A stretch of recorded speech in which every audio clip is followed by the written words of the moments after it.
Rogue One, a Star Wars story, excuse my voice, I'm sick, so I would probably sound off, is the next installment of my Star Wars reviews, because of course I'm reviewing them in chronological order, so realistically, if I was, or not chronological order, release order, if I was doing them in chronological order,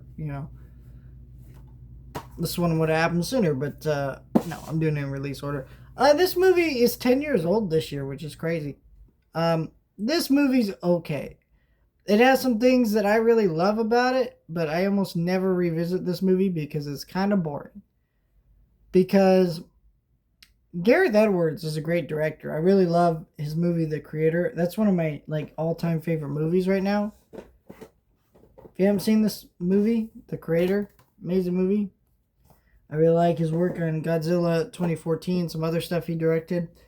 And so, he's so good of a director that the cinematography is gorgeous. It's literally one of the best looking Star Wars movies maybe ever. I think Michael Giacchino's score was pretty good for this movie. And I think this movie has some fun characters like K2SO and a few other things I really enjoy. Where this movie falters is in the script department. Like, the dialogue in this movie is awful. It all these, it's crazy to think that the cast in this movie got like Donnie Yen, friggin' the actress who plays Jyn Erso, Diego Luna, and so many other people. I mean, Diego Luna is such a great actor in Andor, but here you would never know that. Everybody here is so wooden and dry in their delivery that it's just like, fuck, what is this dialogue? Like, why are they all so wooden? These are all fantastic actors giving some of the worst dialogue you've ever heard in a Star Wars movie. That isn't the prequels, of course. Um, but at least the prequels dialogue was like memorably bad. Like, here it's just like, it's just so flat. It's just bad.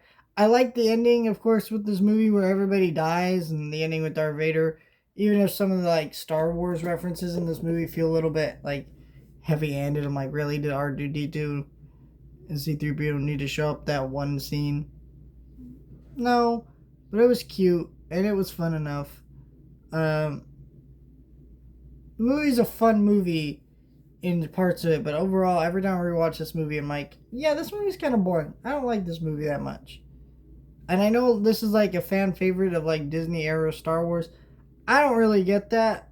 I don't really care for this movie that much. Other because there's a lot of fan service in this movie, but outside of the fan service, which some of it is admittedly pretty lame, movie's not that great.